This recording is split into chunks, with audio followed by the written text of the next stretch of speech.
Bismillahirrahmanirrahim. Assalamualaikum warahmatullahi wabarakatuh. Teman-teman, jumpa lagi dengan Pak Fatah. Apa kabarnya semuanya? Sebelumnya, mari kita berdoa terlebih dahulu. Bismillahirrahmanirrahim.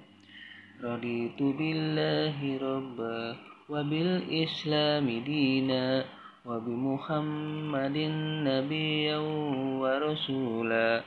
Rabbi zidni ilma warzuqni fahma.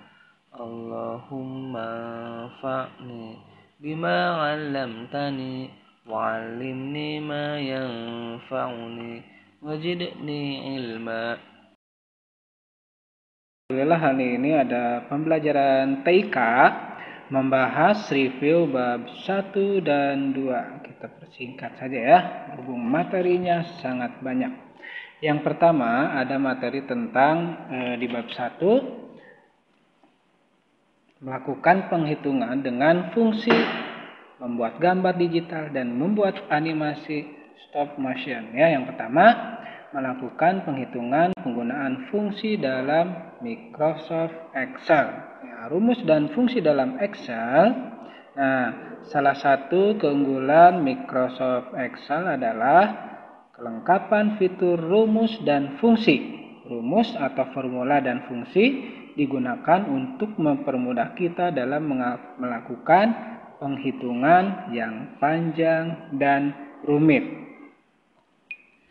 Sebagai contoh, kita akan menjumlahkan data berupa angka, yaitu bilangan 10, 20, dan 30.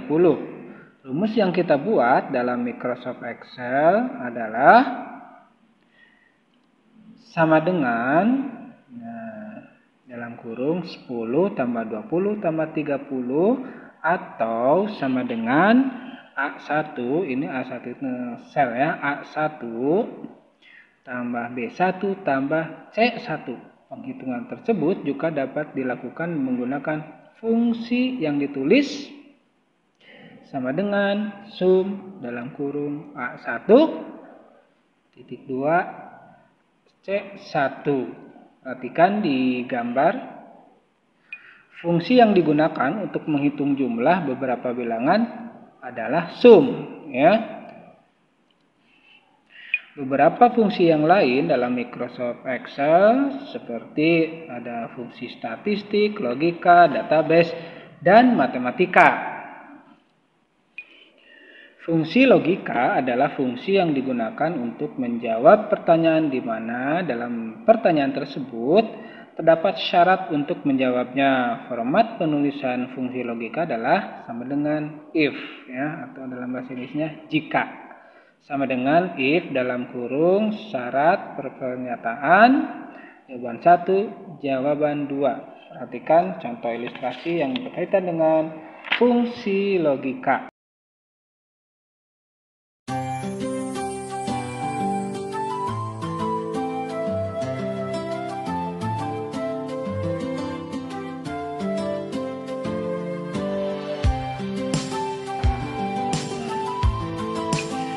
Sekarang kita beralih ke pembahasan selanjutnya, subbab membuat gambar digital. Ya, kita definisikan dulu apa itu gambar digital.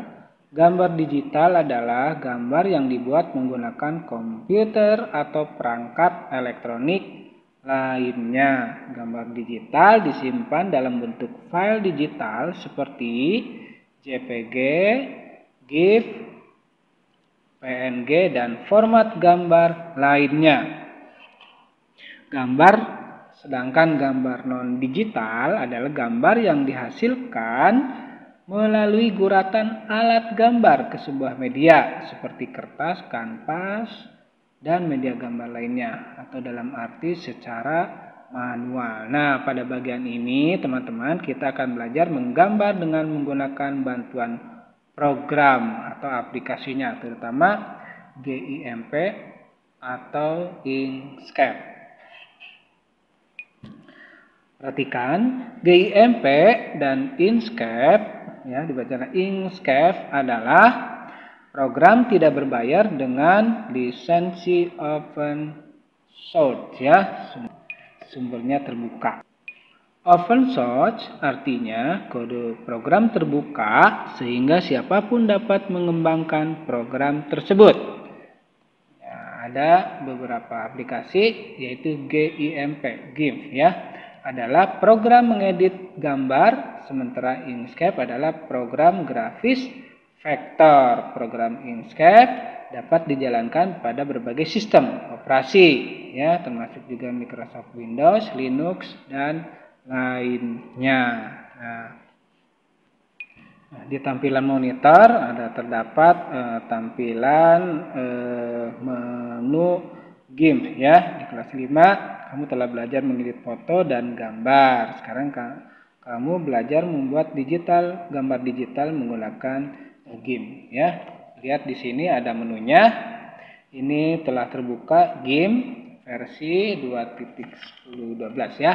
Ada menu file, kemudian klik new. Nah, di sini selanjutnya ada ikon yang sangat banyak, teman-teman bisa dilihat di halaman 11. Kita pelajari lagi 12 dan 13. Bagi yang sudah berlatih, mudah-mudahan masih ingat, ya.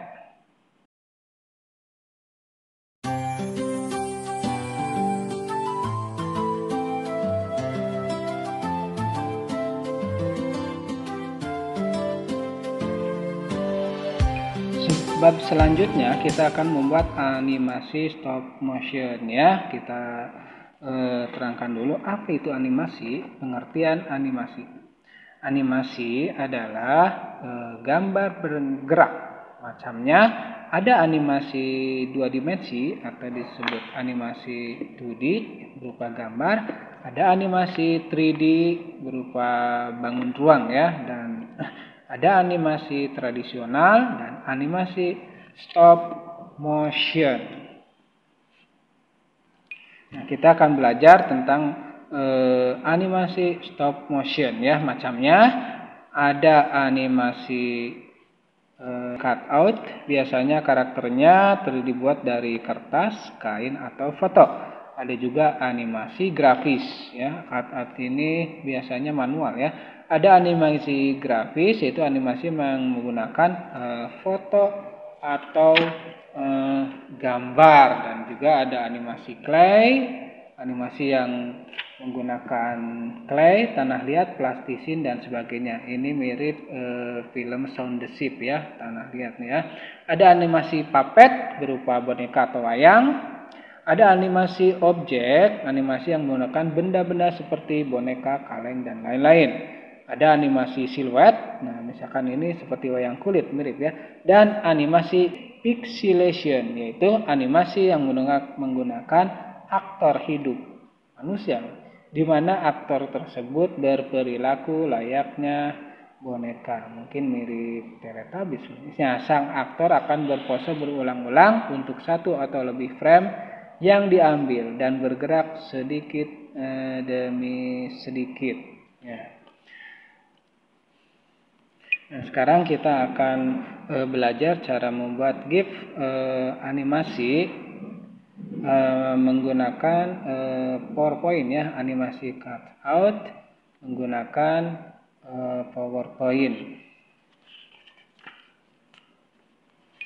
Cara yang pertama, buatlah storyboard tentang animasi pesawat luar angkasa yang sedang terbang menuju bumi. Silakan contoh lihat, misalnya menentukan gambar pesawat luar angkasa dan latar belakangnya. Yang kedua, bukalah program Microsoft PowerPoint. Lihat tutorialnya, ya. Pilihlah bank presentation. Setelah itu ubah slide layout menjadi blank. Sisipkan gambar latar sesuai storyboard yang kamu buat, ya. Sudah belajar kamu, mudah-mudahan bisa, dan Bapak kembali bahas, mudah-mudahan kamu celing langsung connect, ya. Di sini ada gambarnya, ya. Sisipkan gambar pesawat luar angkasa. Sudah? Nah, salinlah slide pertama. Ini sudah banyak, sudah di kopas, ya. Caranya klik slide lalu tombol Ctrl plus C. Secara bersamaan, kemudian Ctrl plus V atau paste ya. Pindahkan objek pesawat luar angkasa ke posisi yang kalian suka. Tiap slide berbeda-beda ya. Nah, objek tersebut telah atau boleh diubah ukuran dan arahnya biar lebih seperti layaknya asli ya dan bergerak. Salinlah saat lahir lalu pas. Nah, hasilnya adalah seperti di monitor. Untuk tampilan, supaya animasi pesawat tidak terlalu cepat, kalian bisa mengatur kecepatan perpindahan slide. Ya, ada di pilih menu transisi. Untuk menekan atau menjalankan aplikasi, tekan tombol F5 di keyboard. Simpan file animasimu, save as. Dan berikutnya akan muncul kotak pertanyaan, pilihlah all slide untuk menyimpan semua file dan klik OK ya. Ini format simpan file animasi tersebut dalam format video agar file animasi yang telah kamu buat di Microsoft PowerPoint dapat dijalankan di Windows Media Player. Caranya, pilih menu file, selanjutnya pilih export, pilih create video, membuat video, lalu klik create video, klik save, file akan disimpan dalam format video MP4. Tuh.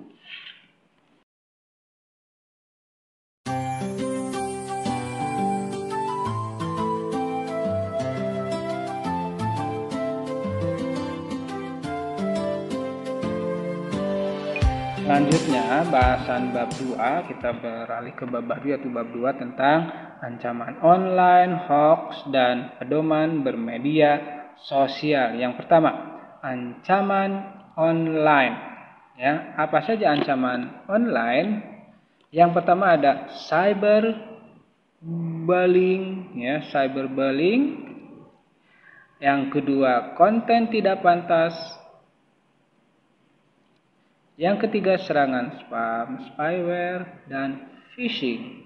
Yang keempat, plagiarisme. Dan kelima, pembajakan produk digital. Kita bahas satu-satu. Apa itu cyberbullying? Cyberbullying. Apa yang harus dilakukan jika mengalami cyberbullying? Ya, atau disebut juga perundungan cyber. Bentuk kekerasan yang dilakukan secara online. Ya.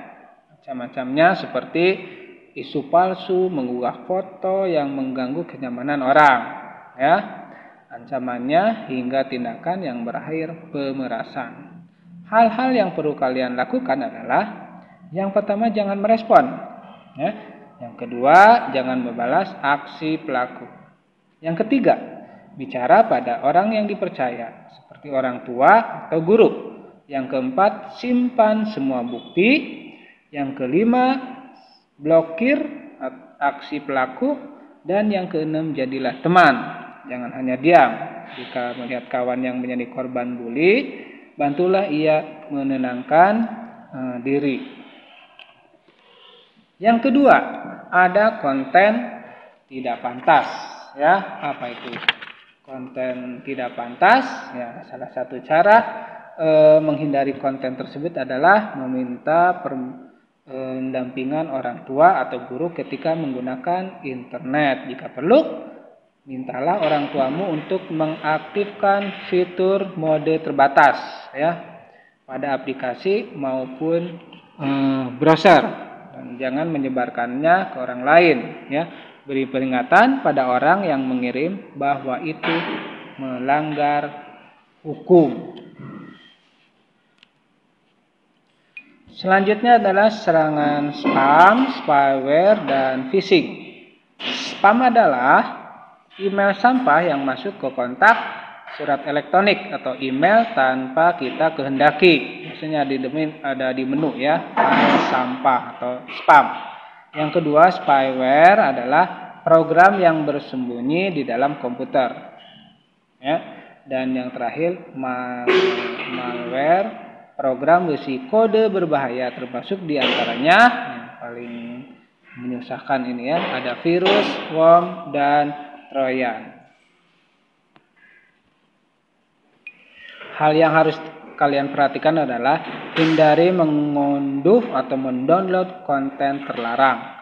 Pastikan tidak membuka link atau surat elektronik dari orang yang tidak kamu kenal, apalagi membukanya ya.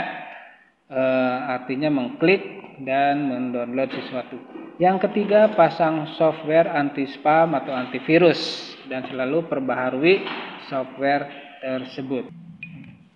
Yang keempat, ada plagiarisme atau plagiat adalah kegiatan meniru, menjiplak, atau mengambil karya dari orang lain dan mengakuinya seolah karya sendiri. Nah, jika karyamu ditiru orang lain, kamu dapat menegur orang tersebut agar menghapus konten yang ia tiru. Kamu juga dapat menegurnya melalui surat elektronik atau komentar. Jika plagiat tersebut tidak menghapus, kamu dapat melaporkan ke pihak berwenang atas pelanggaran UU ITE atau Undang-Undang Informasi dan Transaksi Elektronik. Dan yang terakhir ada pembajakan produk digital.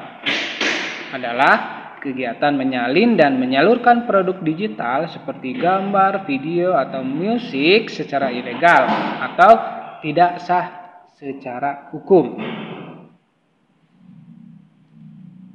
Nah, pelaku kegiatan pembajakan tersebut melakukan kegiatan pencurian sehingga dapat dihukum karena melakukan pelanggaran hak cipta. Untuk mencegahnya, hindari memperbanyak dan menyebarkan konten yang dijual secara bebas dan terlarang seperti musik, film, buku digital, dan lain-lain.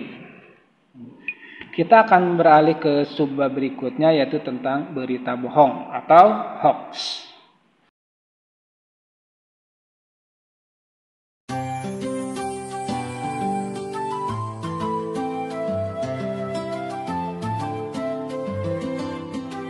Berita bohong atau hoax banyak disebarkan melalui media sosial, merusak nama baik orang lain ya. Mengapa seseorang menyebarkan hoax? Yang pertama, motifnya merusak nama baik orang lain. Ini secara disengaja, mencari ketenaran, ingin memecah persatuan, mencari keuntungan, dan terakhir demi menghasilkan pendapatan dari iklan. Cara agar tidak terhasut hoax, ya, cermati alamat situs. Periksa fakta kalau kita menemukan informasi atau artikel di internet.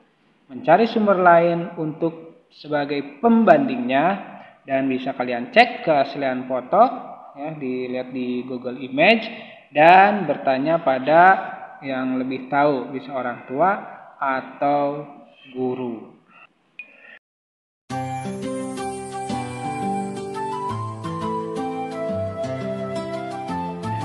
Selain berita hoax, nah ada baiknya kita harus tahu aturan dalam berpedoman bermedia sosial ya. Medsos atau media sosial atau sosial media adalah sebuah media online di mana para penggunanya dapat saling berinteraksi. Contohnya ada Facebook, Twitter, Instagram, YouTube, dan lain-lainnya ya.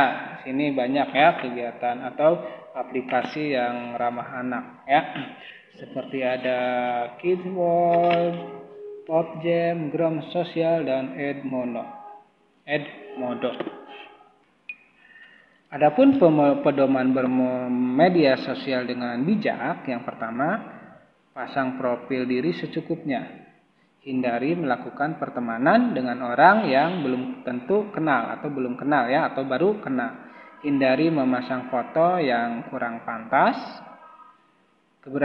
Keberadaan kita di dunia maya akan menggambarkan kita di dunia nyata. Oleh karena itu, gunakan bahasa yang santun di media sosial. Jangan membagi informasi yang tidak jelas kebenarannya. Dan terakhir, bersikaplah santun dengan mematuhi norma-norma kesopanan dalam kehidupan sehari-hari. hari.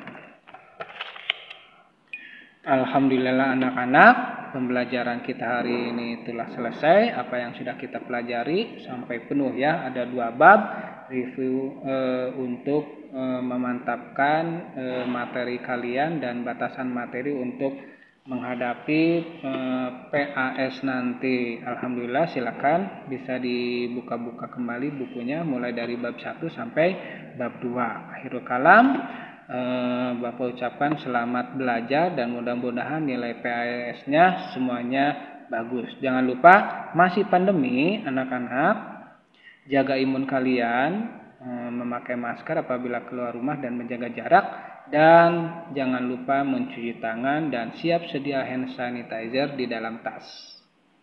Alhamdulillahirabbil alamin. Subhanakallahumma wa bihamdik asyhadu an la ilaha illa anta astaghfiruka wa atubu ilaik. Wassalamualaikum warahmatullahi wabarakatuh.